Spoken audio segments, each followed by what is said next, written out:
This is All of It. I'm Allison Stewart, live from the WNYC studios in Soho. Thank you for sharing part of your day with us. I'm really grateful that you are here.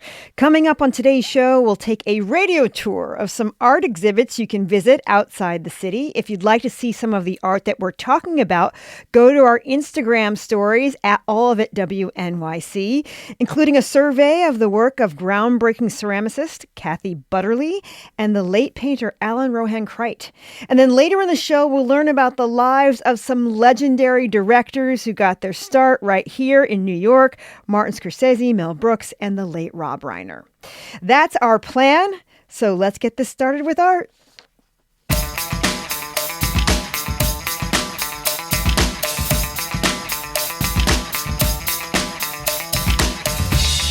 Acclaimed Navajo weaver Marilou Schultz has a new exhibit titled Replica of a Chip, the Weaving Technology of Marilou Schultz.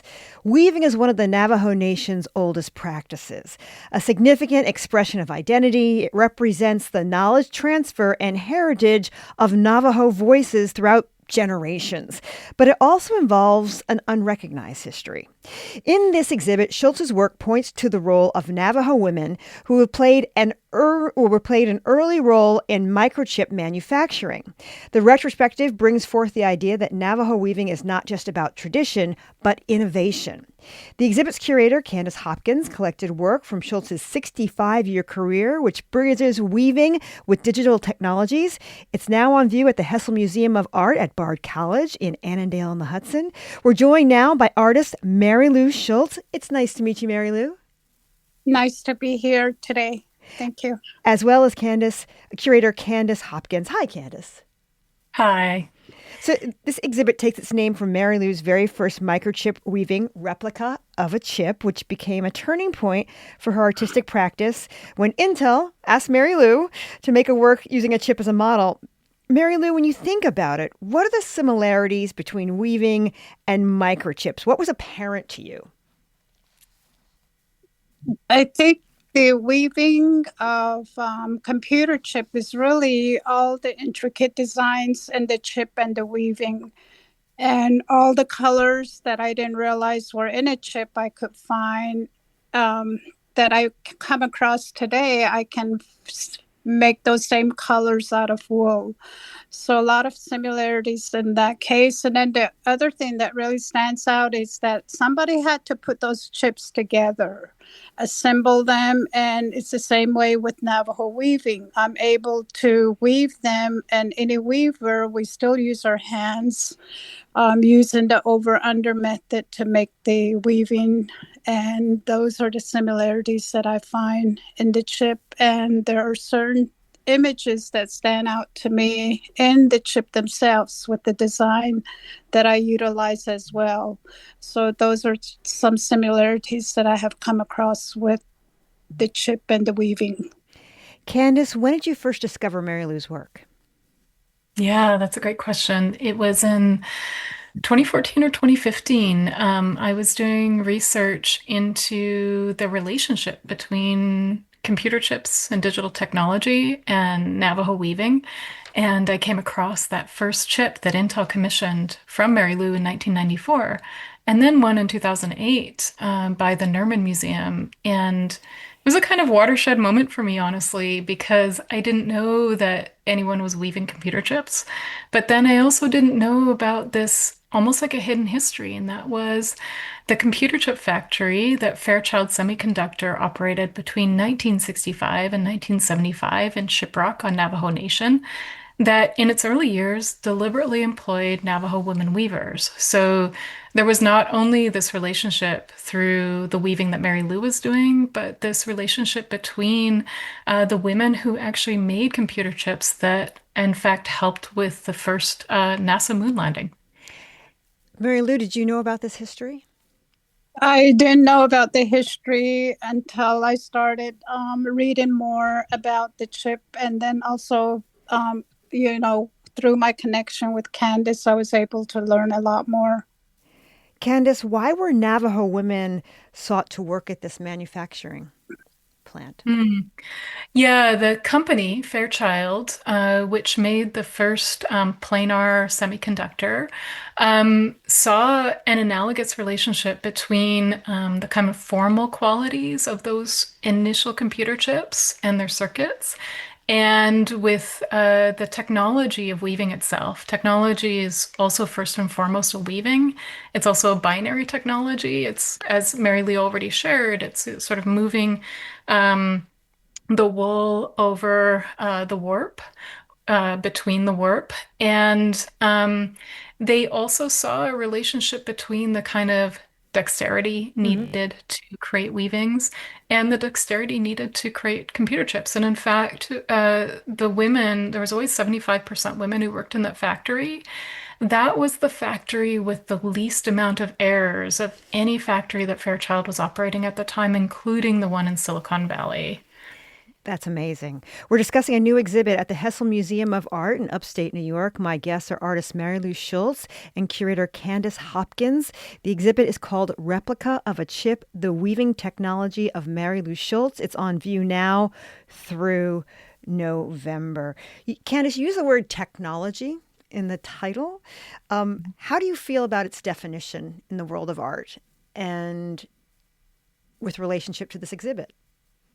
Yeah, so when I was looking deeper into your work, Mary Lou, I realized that everything that you were doing from the first storm blanket weavings all the way through to now what you call your wedge weaves were all a way of kind of pushing the technology of weaving. And when I think of the technology of weaving, it's not just the tools and the techniques, but the invention and innovation in the medium itself. So Mary Lou's also invented curvilinear looms to make her wedge weaves. She's pushed the dyeing mechanisms, she's pushed the formal qualities, but also the conceptual qualities, which is, I think, a kind of technology in and of itself. Like it is a technological medium. I think of Mary Lou's weaving in particular as almost like a code to which we can kind of understand the world that we live in. Um, and I think in particular the computer chip weavings Mary Lou that Mary Lou's doing now, and the ones that are also engaged with the relationships between Navajo ideas and the technological age. Mary Lou, would you explain wedge weaving to us?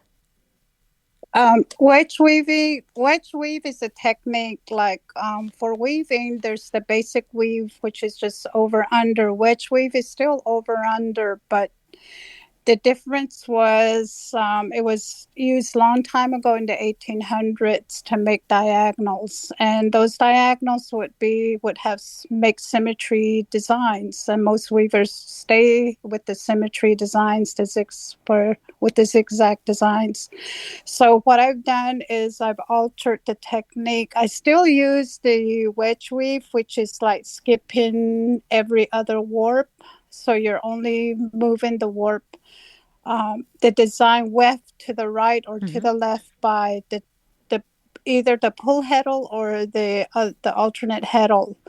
So when you skip one, it shifts the warp sideways, and you're weaving from an angle. So you start from one corner and go at an angle. So what I did was that I didn't want symmetry. I said, okay, let's see what this warp is going to do. So I created this shift where it didn't have symmetry. And then after I did that, I altered the frame.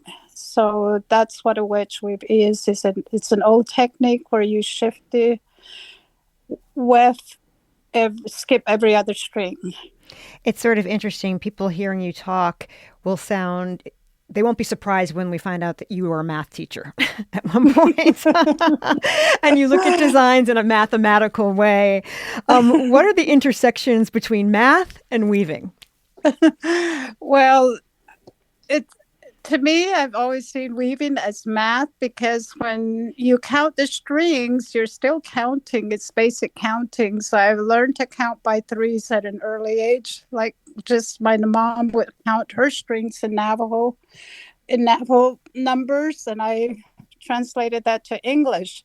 So then you look at a design, and I look at it mathematically. Like if one design, either like all the math terms, symmetry, asymmetrical, and proportions. So I take a design and take the image and transfer it visually and proportionately to my work. So that's how I do that, is do the calculations in proportions. So a lot of it is in proportions, and I look at the angles of shapes, and so it's all math. It's all math. Candace, in this exhibit, we learn from Mary Lou's mother and her grandmother. They're included in the exhibit as well. Tell us a little bit about why you wanted to include her her relatives, her female relatives. Yeah, and also her niece, Niece. Melissa Cody. It was really important to me because weaving is first taught often by people in your family. Mary Lou speaks about how she was learning from her grandmother and also found that sound of her grandmother weaving to be extremely comforting and was allowed to, as a child, even at 3 and 5 years old, to kind of play on the loom. And because Navajo weaving is taught, you don't go to art school. It's taught through a mentorship model. It's Mm. taught intergenerationally. So it was a way for folks who visit the exhibition to kind of understand that, but also to see that Mary Lou is from a family of innovators. So you can kind of see where the genealogy comes through the warp and the weft of her family members. We're talking about a new exhibit at the Hessel Museum of Art in upstate New York. It is called Replica of a Chip, the Weaving Technology of Marilou Schultz. It's on view through November. I'm talking to its curator, Candace Hopkins, as well as artist Mary Lou Schultz. Mary Lou, how do you decide on the right colors for your pieces? As far as the colors, a lot of times I'll have a theme, like for the wedge weave. If it's all nature and the environment is important to me, because I was raised on Navajo land, and pay attention to my surroundings, the colors. And so I usually come up with a theme. If it's all indigo, then I'll go with water, because water's important to me, to us, that we need water to survive. Then there's the land, so I use a lot of the natural colors if I'm going to have a theme for earth or land. So that's how a lot of my colors come about. As far as the computer chip, a lot of those I see color in certain designs, and sometimes I'll modify the colors just to create a certain theme as well. But all the wool that I use are hand dyed, so I use both chemical, natural dyes, and use special dyeing techniques to get the special effects in the weavings. I wanted to ask you about the wool that you use, Mary Lou, because you use wool in your pieces and you use aluminum in your pieces as well. One's organic, one's industrial. Why might that tension play an important part of this exhibit? I think I started using metallic, first started using that on a wearing blanket, and wearing blankets for us is were made to be worn. So when I first used metallic, it was actually to, send a message that if fashion can change, why can't the old wearing blankets, change with time? So that's when I added the metallics to give it a sparkly effect.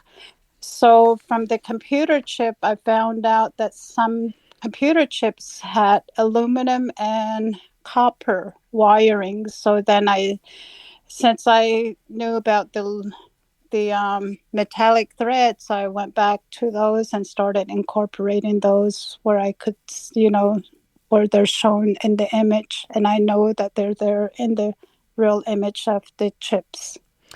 We just got a call from someone who said they took a class with you. Let's take the call. Hi, thank you so much for calling all of it. Is your name Rona? Yes, hi. Rona, you're on the air. Oh, great. I pulled off the highway to call into this show because when Brian Lehrer announced what was coming up on your show, and he said something about Navajo weaving, and the digital world is like, oh, I know exactly who he's talking about. I was so excited.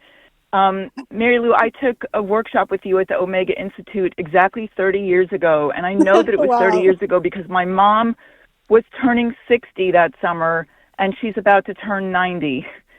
Oh, And I wow. still have it was at the Omega Institute up in Phoenicia, New York, and I still have my rug, my beautiful rug that I made, a small one compared to yours.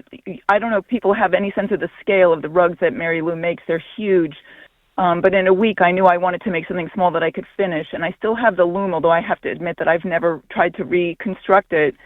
And the funny thing is that kind of the contrary, I also come from like an engineering and math background, but when I do artwork, I don't want to think about counting and numbers and complicated patterns and whatever. I want to be free from that, and so I made my rug not a traditional Navajo weaving design. It was very free form, kind of like sand art, like when you drop sand in the glass and it just kind of creates those little waves back and forth. That's sort of the design that I went with, and just chose colors that I liked. It was such a fabulous experience. I've never forgotten it, and I haven't forgotten you, Marilou. And thank you so much for bringing that to all of us. Oh, thank you so much for calling, Rona. Yes, thank you. Marilou, when you hear about a former student of yours being a former educator, what does that do for you when you hear about that? Aside from your artwork and aside from your practice, what does that do for you? I mean, I think it, for my weaving classes, it's mainly if students don't, continue the weaving, the main thing that I guess want to get across is that at least there's some appreciation of Navajo weaving, because a lot of times when you look at the weaving, it seems like people don't understand the time and everything else that's involved in that piece. If nothing else, just the appreciation and know that it's one of a kind that are made and on a loom, a traditional loom that's been passed down by our ancestors, and the tools that those are basically the same thing that our ancestors use, and we still use those tools today. Candace, for someone who comes to see the exhibit, what's a piece that you would like them to spend an extra 10 seconds in front of? Well, there's many, but there's a room that's dedicated to Mary Lou's wedge weaves that honestly, because of the light in there, there's a lot of natural light. It feels like a chapel. And I think that it's a phenomenal experience to be surrounded by all of Mary Lou's weavings in the round. And you can get that sense of the scale that the caller was speaking about, but how weaving is a constantly evolving medium. The exhibit is called Replica of a Chip, the Weaving Technology of Marilou Schultz. It's on view now through November at the Hessel Museum of Art in upstate New York. Thanks so much to Marilou Schultz and curator Candace Hopkins. Thanks so much for your time. Thank you. Thank you.